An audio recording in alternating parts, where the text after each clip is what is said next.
का रत्न श्री 105 विजयमती माता जी की, जैन धर्म की जिनवानी माता की। गुणानां विस्तरं वक्षे स्वभावानां तथैव च पर्यायाणां विशेषेण नत्वा वीरं जिनेश्वरम्।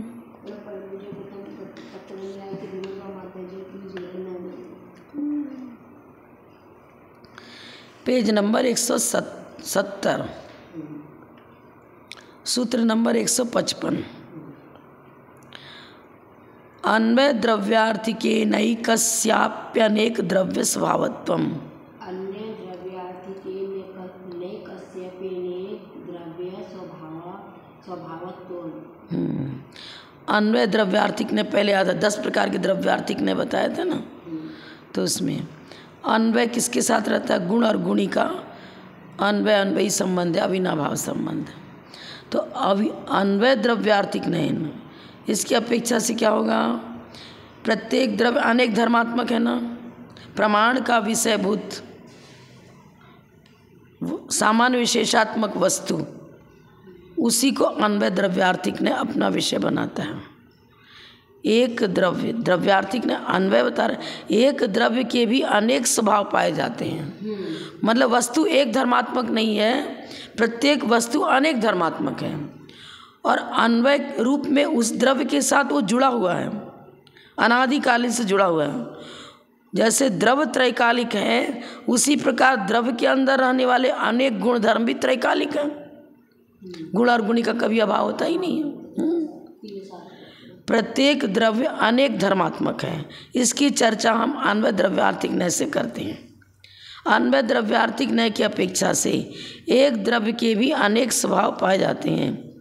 द्रव्यार्थिकेन तृतीया विभक्ति है ना, अन्वय द्रव्यार्थिकेन, फिर संधि विच्छेद किया, एकस्य अपि, द्रव्य तो एक है, एक के भी अनेक द्रव्य स्वभावत्वम। अब एक द्रव्य के भी अनेक स्वभाव पाए जाते हैं। वो द्रव्य के अंदर ही तो स्वभाव है ना, द्रव्य में और स्वभाव में प्रदेश भेद नहीं है। तो अनेक द्रव्य तो घटित नहीं होगा, द्रव्य तो एक ही है। लेकिन पर्यायार्थिक न्याय से हम चर्चा करेंगे तो बहुत सारे उसमें गुणधर्म हैं और प्रत्येक गुणधर्म की अपनी अपनी पर्याय पाई जाती है। ये चीज़ है, उन पर्यायों के साथ और स्वभावों के साथ, गुणों के साथ द्रव्य का अन्वय है। बिना पर्याय के कोई द्रव्य रहता है क्या? नहीं रहता। गुण धर्म उसके साथ रहेंगे। ये लिख रहे हैं अन्वय सापेक्ष द्रव्यार्थिक न्याय का कथन है। वहाँ पर दृष्टांत क्या दिया? गुण पर्याय स्वभावम द्रव्यम। गुण भी लिया, पर्याय और स्वभाव, तीनों का समन्वय ही तो द्रव्य है ना। मंगलाचरण में यही बताया था शुरू में। हाँ, द्रव्य गुण पर्याय स्वभाव वाला है। द्रव्य कैसा है? गुण पर्याय और स्वभाव तीनों उसके अंदर अन्वय रूप में मौजूद हैं। क्रमवर्ती ना पर्याय बोलते हैं, एक पर्याय के बाद दूसरी पर्याय, फिर तीसरी पर्याय प्रकट होती है। लेकिन पर्याय के बिना तो द्रव्य कभी रहता नहीं है। पर्याय रहित तो कभी नहीं होता है ना। कभी हमारी मनुष्य पर्याय, कभी तिर्यंश, कभी देव, कभी नारकी, लेकिन पर्याय तो है ना, कोई ना कोई तो पर्याय है। तो गुण होगा तो गुण की कोई ना कोई अवस्था भी होगी, द्रव्य है तो उस द्रव्य की कोई ना कोई पर्याय भी होगी, और उसमें परिणमन भी होता है। तो स्वभाव भी अपने स्वकीय परिणमन को लिए हुए हैं, स्वभाव भी है। द्रव्य एक है, देखो क्या लिख रहा है, द्रव्य एक है किंतु गुण और पर्याय अनेक हैं। अतः इस न्याय की दृष्टि में एक द्रव्य के अनेक स्वभाव होते हैं। जैसे एक ही देवदत्त पुरुष की बाल वृद्ध अवस्था होती है। देवदत्त नाम का कोई पुरुष है, उसको द्रव्य स्थानी ग्रहण कर लिया, द्रव्य स्थानी स्वीकार किया।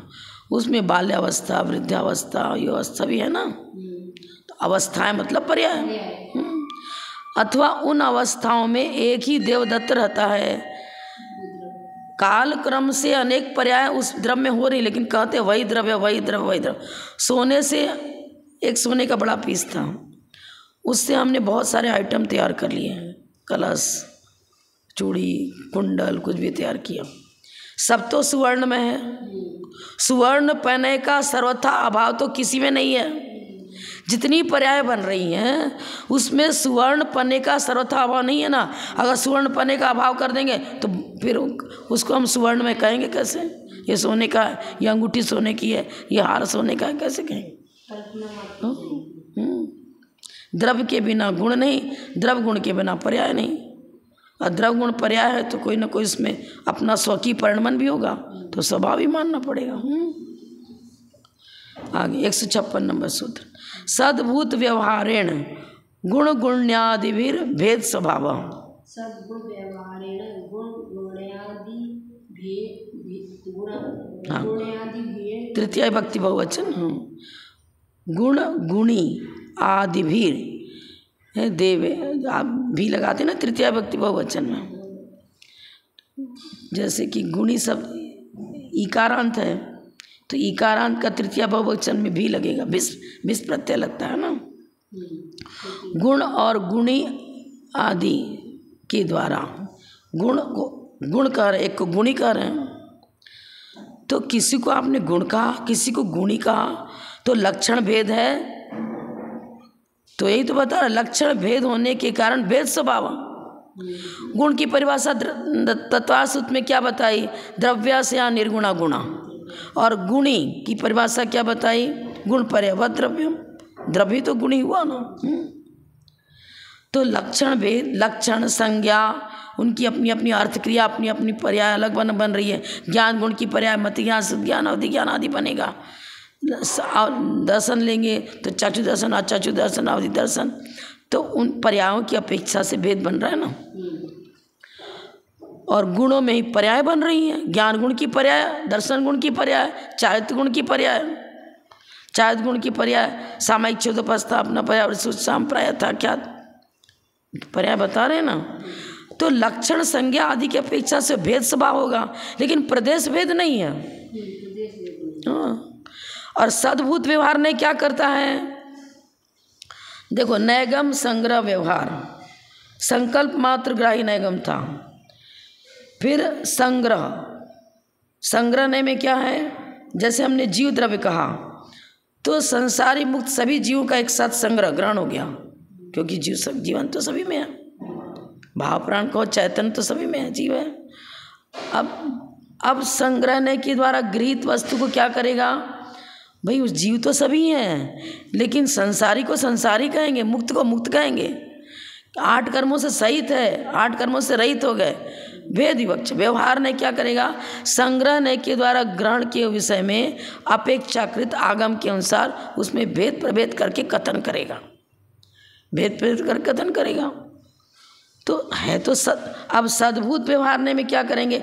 गुण और गुणी में भेद कर रहे हैं, क्योंकि गुण और गुणी में प्रदेश भेद नहीं है। सद्भूत माने मौजूदगी, गुण में सदा गुणी में गुण की मौजूदगी सदा रहती है।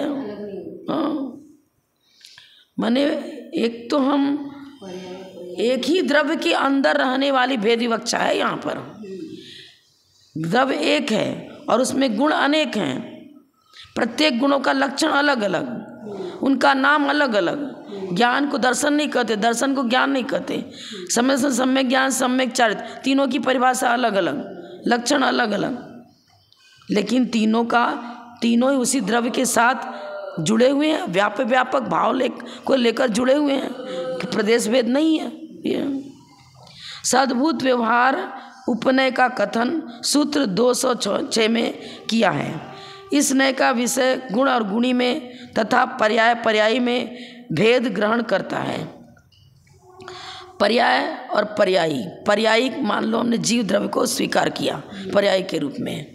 अब जीव द्रव्य है, अब वो यदि संसारी जीव की चर्चा करते हैं तो कोई ना कोई गति होगी, कोई ना कोई आयु होगी, चाहे तो मनुष्य गति मौजूद होगा। यदि मनुष्य गति मौजूद है तो भुज्यमान उसकी मनुष्य आयु चल रही है, तो पर्याय कौन हो गए? मनुष्य गति। लेकिन उस मनुष्य गति में रहने वाला कौन है? पर्यायी जीव। भेद विवक्षा कर दी ना हमने। उसी द्रव्य के अंदर मनुष्य पर्याय घटित कर रहे हैं, उसी में भुज्यमान मनुष्य आयु घटित कर रहे हैं। हम कभी भी नारकी को नारकी कहेंगे, मनुष्य नहीं कह देंगे। जीव तो दोनों ही है, चाहे नरक में हो चाहे तिरंच में हो, किसी में चला जाए। लेकिन उस जीव द्रव्य की पर्याय की अपेक्षा भेद रूप कथन करेंगे ना, उसी जीव को कभी हम मनुष्य कह रहे हैं, कभी तिर्यंच कह रहे हैं, कभी देव कह रहे हैं, कभी नारकी कह रहे हैं। जीव तो वही है, पर्यायी। लेकिन जब पर्याय बदलती है तो उसका नामकरण भी बदल जाता है। जब पर्याय बदलती है, हाँ, उसी जीव को मनुष्य के नाम से पुकारते हैं, तिर्यंच के नाम से पुकारते हैं। क्यों? उसकी उसका गति नाम, मनुष्य गति नाम कर्म का उदय है, इसलिए मनुष्य पर्याय चीज है। अतः इस नय की अपेक्षा गुण और गुणी में तथा पर्याय में संज्ञा आदि की अपेक्षा भेद है। संज्ञा लक्षण आदि की अपेक्षा भेद। भेद कल्पना निरपेक्षेण गुण गुण्यादि भी अभेद स्वभाव। भेद कल्पना निरपेक्षेण गुण गुण्यादि भी रभेद र पूरा है ना, रभेद स्वभाव। हाँ, क्योंकि इसका संधि विच्छेद करेंगे तो गुण प्लस गुणी प्लस आदि भी। अब र में जो र है ना व्यंजन, उसका विसर्ग हो जाएगा। गुण गुणी आदि भी, र के स्थान पर विसर्ग हो गया, फिर अभेद निकलेगा, अभेद स्वभाव। र मात्र का संधि विच्छेद करेंगे तो र में हलंत प्लस अ, व्यंजनम आश्रम परवर्णम नयत, इसलिए पूरा र हो गया। भेद कल्पना निरपेक्ष। अब हमने क्या किया, द्रव्यार्थिक नय के 10 भेद जो पढ़े थे उसी में से सब चल रहा है। भेद कल्पना निरपेक्ष शुद्ध द्रव्यार्थिक नय की अपेक्षा से गुण और गुणी में प्रदेश भेद नहीं होता है। प्रदेश भेद न होने से अभेद स्वभाव। संज्ञा लक्षण आदि की अपेक्षा से भेद था तो भेद स्वभाव का दिया, पर संज्ञा लक्षण आदि की अपेक्षा तो भेद है लेकिन प्रदेश भेद नहीं है, अभेद स्वभाव। सरल है। भेद कल्पना निरपेक्ष लगा दिया ना, माने कथन में निरपेक्ष। हम कथन करते समय किसी पॉइंट को मुख्य बनाते हैं और अन्य को गौण कर देते हैं, तो निरपेक्ष का मतलब गौण कर देना। जब भेद कल्पना को हम गौण रूप में डाल देते हैं तो गौण रूप में डालना ही निरपेक्ष हो गया। भेद कल्पना निरपेक्ष शुद्ध द्रव्यार्थिक ने, शुद्ध लिख रहे हैं ना, शुद्ध द्रव्यार्थिक ने में अभेद विवक्षा चलेगी, अशुद्ध द्रव्यार्थिक ने में भेद विवक्षा चलेगी। ये भेद कल्पना निरपेक्ष शुद्ध द्रव्यार्थिक ने का कथन सूत्र 49 में है। उस सूत्र में कहा निज गुण पर्याय स्वभावात द्रव्य अभिन्नम, अपने गुण और पर्याय तथा स्वभाव से द्रव्य अभिन्न है क्योंकि प्रदेश भेद नहीं है। गुणों के साथ भी प्रदेश भेद नहीं, पर्याय के साथ भी प्रदेश भेद नहीं, और स्वभाव ले तो उसमें प्रदेश भेद नहीं। बार बार देखना पड़ेगा आपको। गुण किसे कहते हैं? जो गुणी में रहता है। गुण गुणी में रहता है, लेकिन स्वभाव गुण में भी रहता है और गुणी में भी रहता है, और पर्याय गुण में भी बनेगी और द्रव्य में भी बनेगी। और पर्याय में होने वाला, गुणे में होने वाला परिणमन है, वही तो स्वभाव में लेते हैं, स्वभावनशीलता। जब गुणों में परिणमन होगा द्रव्य में परिणमन होगा ही होगा। जैसे कि हम मति ज्ञान का जब प्रयोग कर रहे हैं तो प्रयोग करने वाला प्रयोक्ता कौन है? जीव ही तो है। तो जीव का उपयोग कहाँ केंद्रित है? पांचों इंद्रियों के विषय में, जिस विषय में उसका मन केंद्रित है, उपयोग केंद्रित है, उसी ग्रहण कर रहा है। तो जब हम अपने ज्ञान में मति ज्ञान रूप पर्याय उसकी चल रही है और हम सुन रहे हैं किसी बात को, तो कर्णेंद्रिय के विषय ग्रहण कर रहे हैं।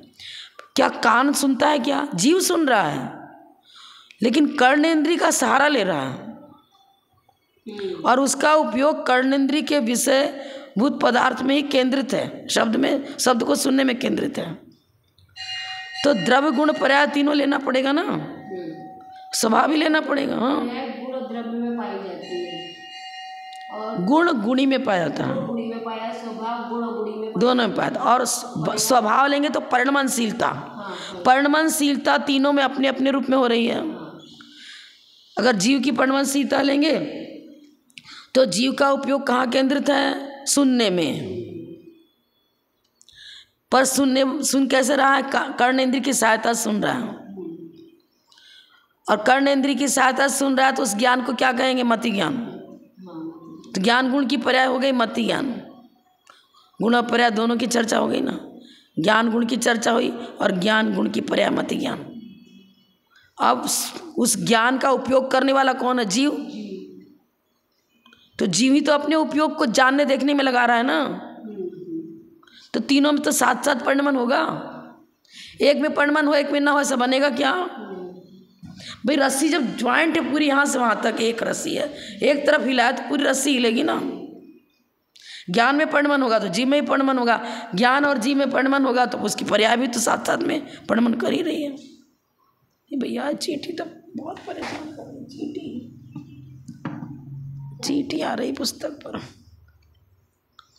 हो गया ना। पर्याय पर्याय में, स्वभाव स्वभाव में अभेद है। अभेद क्यों कहा? प्रदेश भेद नहीं है, परस्पर।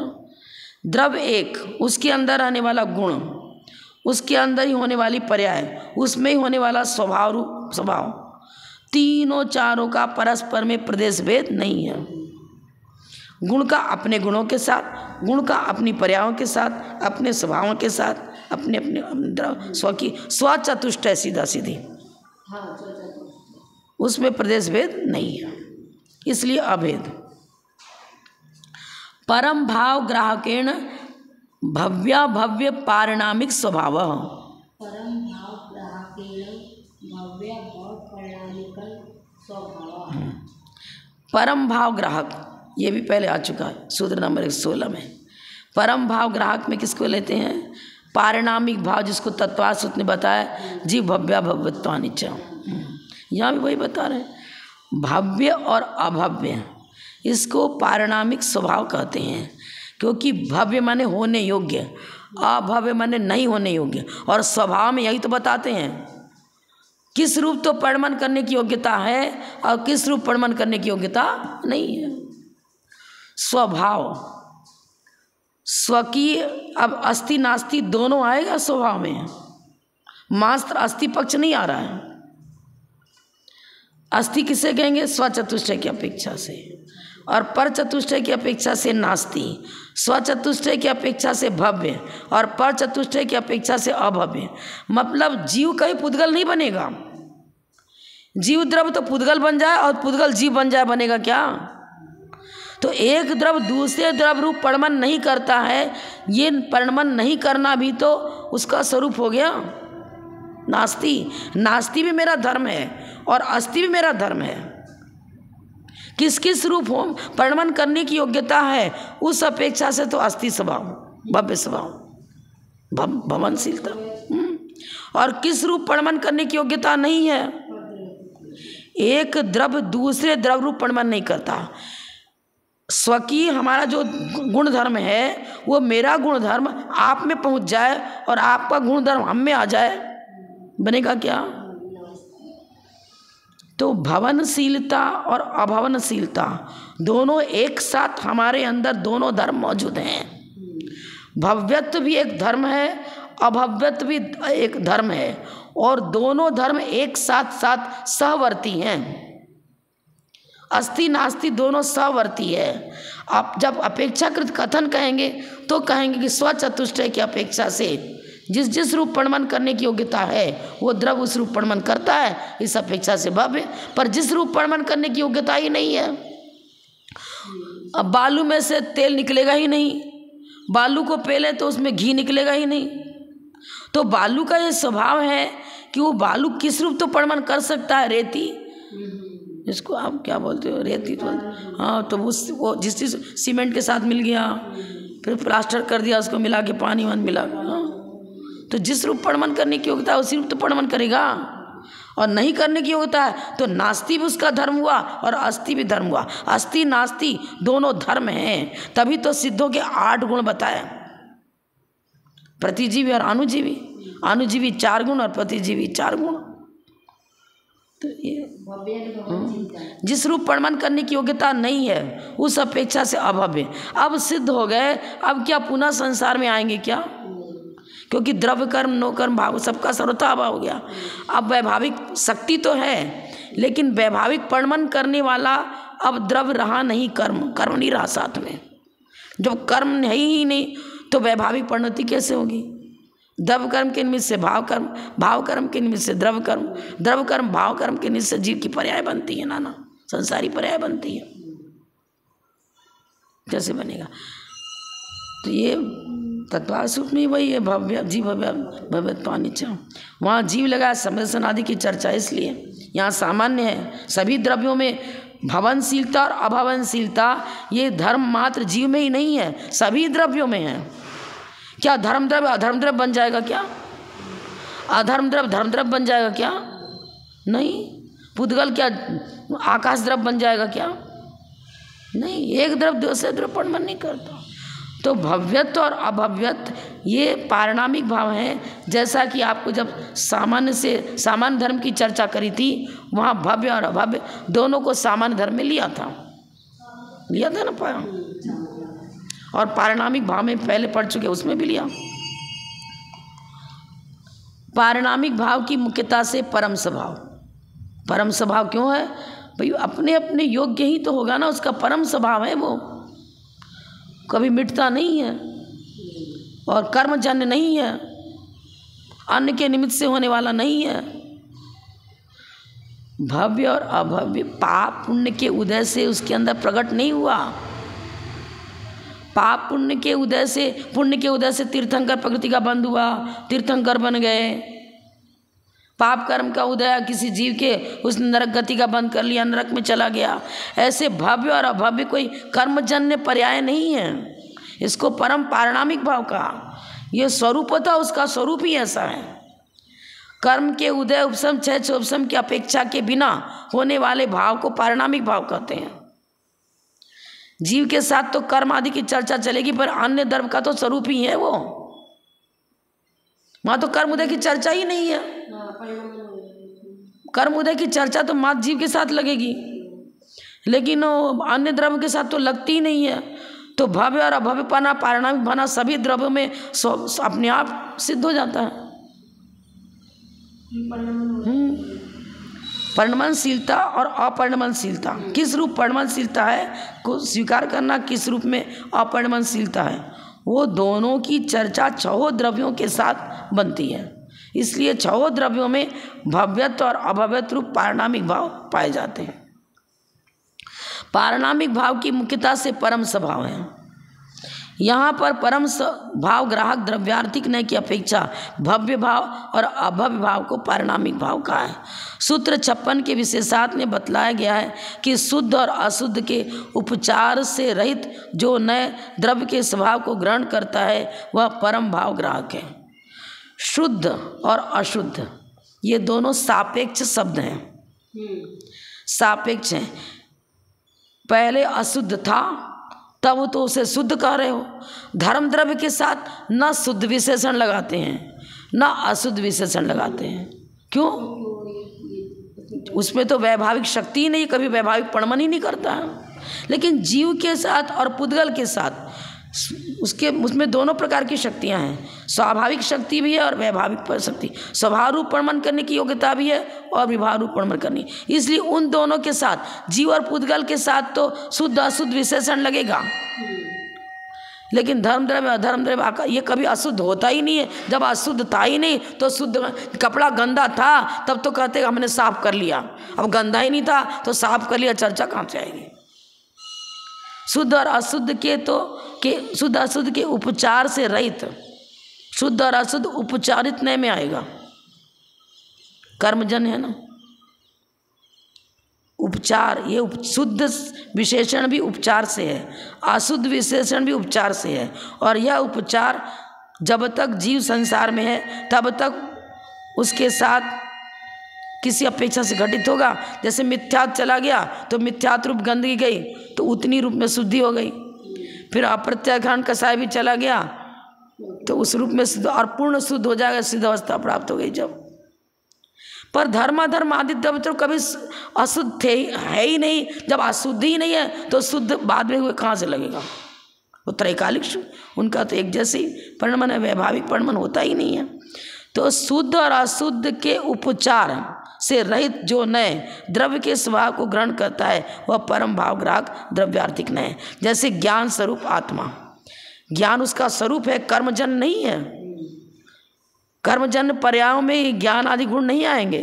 कर्मजन्य पर्याय तो हमारी ये है मति ज्ञान, शुद्ध ज्ञान, अवधि ज्ञान, मन परिज्ञान।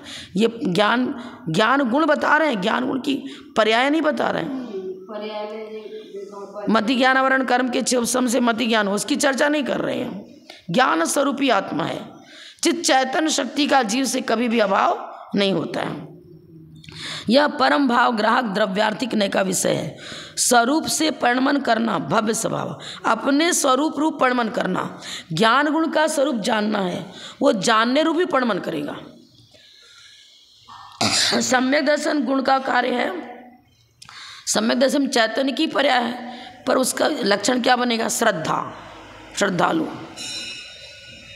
तो छायिक समदर्शन, क्षोभसम समदर्शन, उपशम समदर्शन, उसी प्रकार से उसका परिणमन स्वीकार करना पड़ेगा।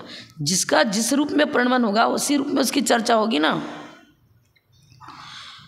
परिणमन करना लिख रहे हैं ना, स्वरूप से परिणमन करना, स्वचतुष्टय से उसका जो स्वरूप है उसी रूप परिणमन करेगा, अनुरूप परिणमन नहीं करेगा। स्वरूप से परिणमन करना भव्य स्वभाव, और पर स्वरूप से परिणमन नहीं करना, पर स्वरूप से परिणमन नहीं करना अभव्य स्वभाव। ये दोनों स्वभाव शुद्ध और अशुद्ध के उपचार से रहित हैं। अतः भव्य और अभव्य स्वभाव परम भाव ग्राहक द्रव्यार्थिक नय का विषय। सीधा सीधी बात। पर द्रव्य में नहीं करेगा वो अभव्य होगा, स्वद्रव्य में करेगा वो भव्य होगा। पर द्रव्य रूप परिणमन नहीं करने की नहीं करना, क्योंकि पर द्रव्य परिणमन करने की क्षमता है ही नहीं। द्रव्य का स्वरूप ही ऐसा है कि उसका जिस रूप परिणमन करने की योग्यता उसी रूप परिणमन कर सकता है, अन्य रूप परिणमन नहीं करता है। तो भव्य माने होने योग्य, अभव्य नहीं होने योग्य। किस रूप तो होने योग्य है, किस रूप नहीं होने योग्य है, किस रूप परिणमन करने की योग्यता है, किस रूप परिणमन करने की योग्यता नहीं है, उस योग्यता का नाम ही भव्य और अभव्य है। इसी को परम पारणामिक भाव कहा। आगे शुद्धाशुद्ध परम भाव ग्राहकेण चेतन स्वभावो जीवस्य। शुद्धाशुद्ध परम भाव ग्राहकेण चेतन स्वभावो जीवस्य। अब परम भाव ग्राहक तो लिया, पर उसके साथ क्या जोड़ दिया? शुद्धाशुद्ध, शुद्ध और अशुद्ध ये भी लगा दिया। इसका मतलब यह है द्रव्यार्थिक नय का तो विषय है, क्योंकि द्रव्य का कथन करना ही जिसका प्रयोजन है उसे हम द्रव्यार्थिक नय करते हैं। अब वो द्रव्य अशुद्ध अवस्था में पड़ा है कि शुद्ध अवस्था में पड़ा है? संसार अवस्था के में मौजूद जीव की चर्चा है कि मुक्त जीव की चर्चा है? द्रव्यार्थिक नय में क्या द्रव्य का कथन करना है जिसका प्रयोजन है उसे द्रव्यार्थिक नय कहते हैं। अब द्रव्य हम मान लो जीव द्रव्य की हमने चर्चा प्रारंभ करी, द्रव्यार्थिक नय का विषय। अब वो जीव द्रव्य की चर्चा है, तो कौन से जीव द्रव्य की चर्चा है? शुद्ध जीव की चर्चा कर रहे हो कि अशुद्ध जीव की चर्चा कर रहे हो? इसलिए क्या लगा दिया? शुद्ध अशुद्ध परम भाव ग्राहक लगा दिया। अब परम भाव ग्राहक में क्या लगाएंगे?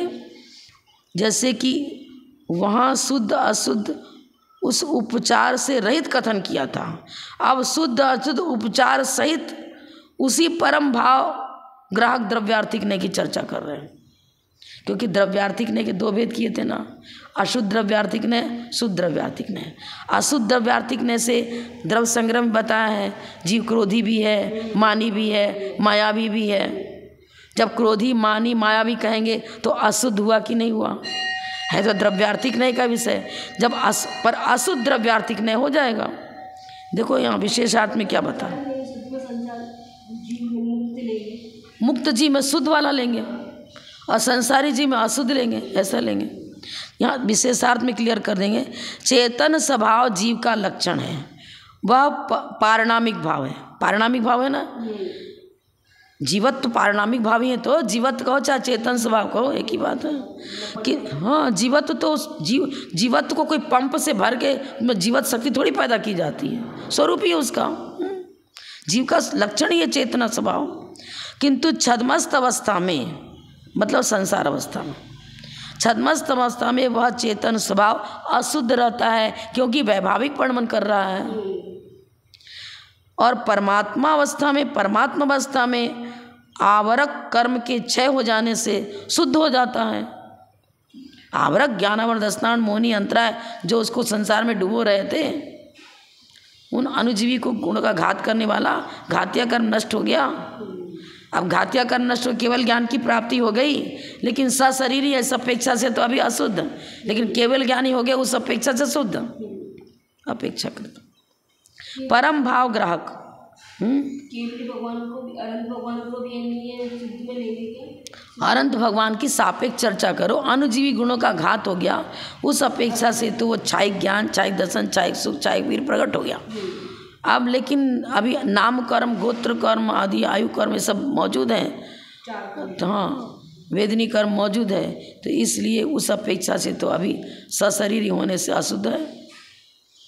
इसलिए तो उनको अर्धनारीश्वर कहा सहस्त्र नाम में, अर्ध अरि न, ऐसा सर्वथा शुद्ध भी नहीं कहेंगे, सर्वथा शुद्ध भी नहीं कहेंगे। चेतन स्वभाव क्या बता रहे? परम भाव ग्राहक ने की अपेक्षा से जीव के चेतन स्वभाव है, ऐसा शुद्ध 56 में कहा है। चेतन स्वभाव, अब वो चेतन स्वभाव जो है ना, उस वो ही दो रूप वर्णन करता है, शुद्ध और अशुद्ध। चेतन स्वभाव शुद्ध और अशुद्ध दो प्रकार का है। अतः परम भाव ग्राहक द्रव्यार्थिक नय को भी शुद्धाशुद्ध परम भाव ग्राहक द्रव्यार्थिक नय कहा। सर्वथा हम परम भाव ग्राहक ने यहाँ शुद्ध अशुद्ध की चर्चा नहीं करी थी, वस्तु सामान्य विशेषात्मक है। सामान्य कथन करे तो मात्र चैतन्य की चर्चा हुई। अब चैतन्य का परिणमन दो प्रकार से होता है, उसकी चर्चा भेद विवक्षा से कर दी हमने। भाई शुद्ध भी परिणमन करता है, वो चेतना शुद्ध रूप में परिणमन भी करती है और अशुद्ध रूप परिणमन भी करती है, विभाव रूप परिणमन भी करती है और स्वभाव रूप परिणमन भी करती है। 158 नंबर सूत्र में एक सामान्य विवक्षा दी कि भाई होने योग्य और नहीं होने योग्य क्या है। होने योग्य में ये बताया कि अपने जिस रूप परिणमन करने की योग्यता है उसी रूप परिणमन करेगा। शुद्ध अशुद्ध किसी की भी चर्चा नहीं कर रहे हैं, अभेद विवक्षा है, अभेद विवक्षा है। और किस रूप परिणमन करने की योग्यता नहीं है, वहाँ भी अभेद विवक्षा से बता दिया। अब यहाँ पर बता रहे भेद विवक्षा ले ली कि भैया वो चैतन्य में जो वैभाविक शक्ति है तो विभाव रूप परिणमन भी तो करता है ना, तब तो वैभाविक शक्ति है। वैभाविक शक्ति भी अपनी अपनी अर्थक्रिया तो करेगी, कोई ना कोई निमित्त पाकर करती है, लेकिन विभाविक परिणमन तो होता है ना। तो जब वैभाविक परिणमन हो रहा है तब उसको अशुद्ध परम भाव ग्राहक नहीं कहेंगे, और जब वो शुद्ध रूप परिणमन कर रहा है तब उसे शुद्ध परम भाव ग्राहक नहीं कहेंगे। जैसी पर्याय उस प्रकार कथन तो होगा ना। परम भाव ग्राहक की चर्चा है, उस चैतन्य शक्ति की चर्चा है, और जीव के अंदर रहने वाला जो चैतन्य का परिणमन उसी की चर्चा है। जीव की चैतन्य शक्ति ही परिणमन करती है। चैतन्य शक्ति अपने अपने अर्थ क्रिया रूप अपना अपना कार्य करेगी, लेकिन उसके अंदर दोनों प्रकार के परिणमन, चैतन्य में दो प्रकार का परिणमन दिखा रहे, एक वैभाविक परिणमन, एक स्वाभाविक परिणमन। तो वैभाविक परिणमन करेगा तब अशुद्ध परम भाव ग्राहक चैतन्य स्वभाव जीवस्य कह देंगे। अब जब स्वभाव रूप परिणमन करेगा तो शुद्ध परम भाव ग्राहक चेतन स्वभाव जीवस्य लिख देंगे। चेतन स्वभाव जीवस सामान्य पॉइंट हो गया। वो चेतन स्वभाव जीवस के साथ शुद्ध और अशुद्ध दोनों लगाएंगे, शुद्ध परम भाव ग्राहकेण और अशुद्ध परम भाव ग्राहकेण। परम भाव इसलिए लगा रहे हैं कि उसका एक विशेष गुण है, वो कर्मजन्य नहीं है, पारिणामिक भाव ही है। वैभाविक शक्ति भी पारिणामिक भाव में आएगी और स्वाभाविक शक्ति भी पारिणामिक भाव में आएगी। पारिणामिक भाव है दोनों, वैभाविक शक्ति को चाहे स्वाभाविक शक्ति को, दोनों ही उसका पारिणामिक भाव है। जब वैभाविक शक्ति क्रिया अर्थ वैभाविक शक्ति रूप परिणमन होता है तब उसको अशुद्ध परम भाव ग्राहकेण लगाएंगे, और जब वो पूर्णतः स्वभाव रूप परिणमन करने लग गया, कर्मजन्य सारी चर्चाएं समाप्त हो गई, शुद्ध अवस्था प्राप्त हो गई, अब शुद्ध परम भाव ग्राहकेण लगा लो। जैसा वैभाविक शक्ति को भी उन्होंने पारिणामिक भाव में लिया है ना, इसलिए यहाँ अशुद्ध की और शुद्ध दोनों की चर्चा कर रहे हैं।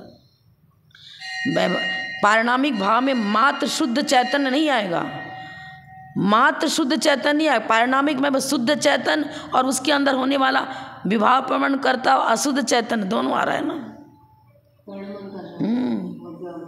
दोनों आ रहा। शक्ति की अपेक्षा तो दोनों स्वीकार करेंगे, लेकिन जब वो वैभाविक परिणमन करेगा तो कर्मों के निमित्त से परिणमन करेगा। अब सिद्ध अवस्था में कर्मों का निमित्त सर्वथा हट गया। वैभाविक शक्ति तो मौजूद है लेकिन वैभाविक परिणमन नहीं होगा। तो वैभाविक शक्ति तो मौजूद है ना, तो परम भाव ग्राहक में स्वाभाविक शक्ति और वैभाविक शक्ति दोनों की जीव की अपनी नैसर्गिक शक्ति है। इसलिए परम भाव ग्राहक में शुद्ध और अशुद्ध दोनों भेद कर दिया उन्होंने। ये चीज है। एक और पढ़ेंगे। असद्भूत व्यवहारेण कर्म नो कर्मणोरपि चेतन स्वभाव। असद्भूत व्यवहारेण कर्म नो कर्मणोरपि चेतन स्वभाव। असद्भूत प्रदेश भेद, सद्भूत की चर्चा नहीं हो रही है। असद्भूत शरीर पौद्गलिक है और जीव चैतन स्वरूपी है। मैं सशरीरी हूँ, यह कथन अनुपचरित असद्भूत व्यवहारने से है। मेरा मकान, मेरा दुकान, मेरा पुत्र, उपचरित असद्भूत व्यवहार ने। यहाँ उपचरित अनुपचरित लगाना, सीधे असद्भूत लिख रहे हैं। चीटियाँ कहाँ से आ रही। अब कर्म नो कर्म की चर्चा करी ना, तो कर्म और नो कर्म इन दोनों का जब तक जीव संसार में है तब तक उसके साथ संश्लेष संबंध है। दूध और पानी की तरह संश्लेष संबंध है। संश्लेष संबंध है, लेकिन कर्म कर्म है, कर्म को जीव नहीं कहेंगे। नो कर्म है, नो कर्म को जीव नहीं कहेंगे। अपने अपने स्वरूप को लिए हुए हैं। द्रव्य कर्म अपने स्वरूप को लिए हुए है। अब द्रव्य कर्म ज्ञान वर्ण आदि ले लो, पौद्गलिक हो गया। नो कर्म जिनसे हमारे शरीर आदि का निर्माण हुआ, नो कर्म वर्णा है। औदारिक वैक्रिक कारक शरीर जिनसे निर्मित वर्गणाओं को लेंगे, सभी तो पौद्गलिक हैं, भिन्न है, प्रदेश भेद है।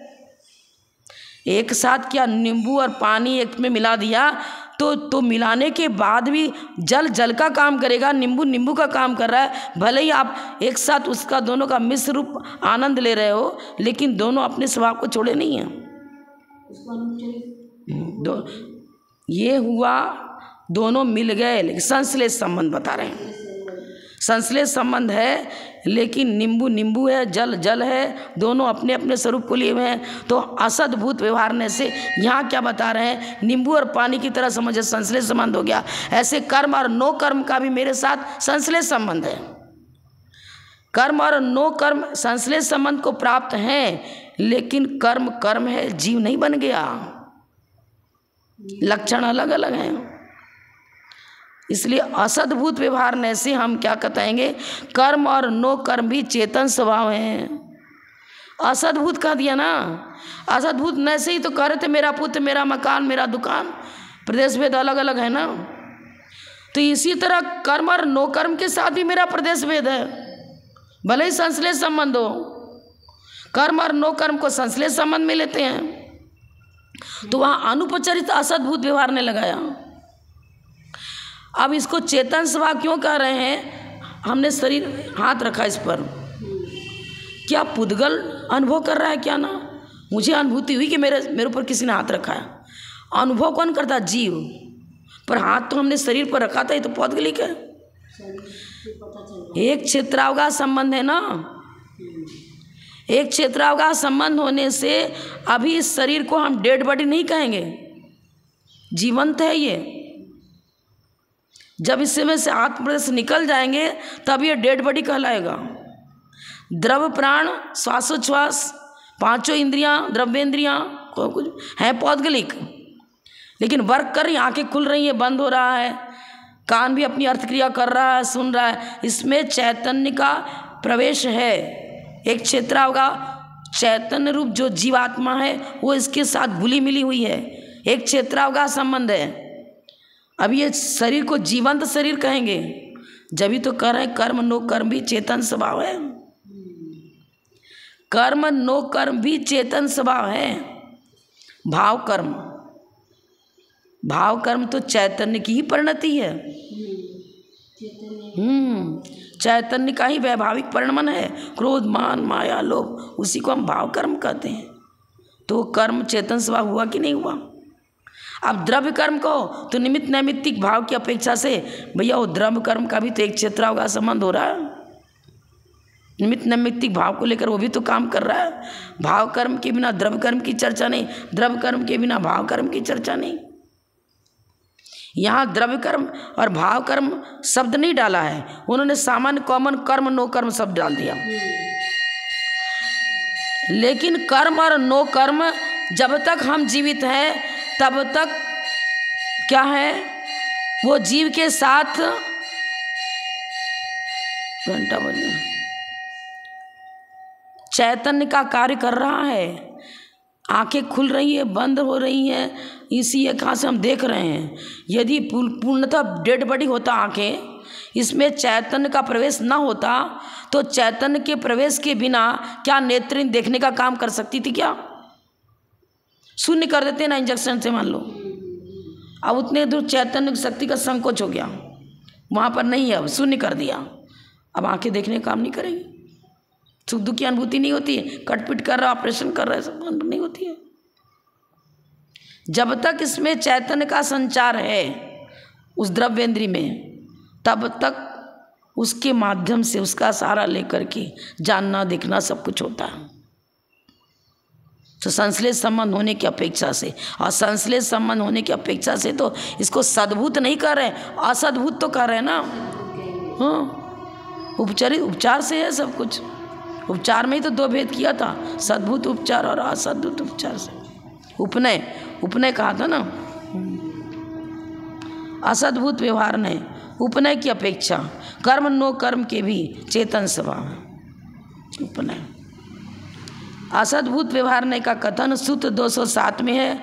असद्भुत व्यवहार उपनय के 3 भेद हैं, उसमें जो दूसरा भेद विजात्य असद्भुत व्यवहार उपनय है, उसकी अपेक्षा कर्म नो कर्म के भी चेतन स्वभाव। विजाति क्योंकि पुद्गल की पर्याय है ना, ज्ञानावरण दर्शनावरण सब पौद्गलिक है, तो विजाति हो गया।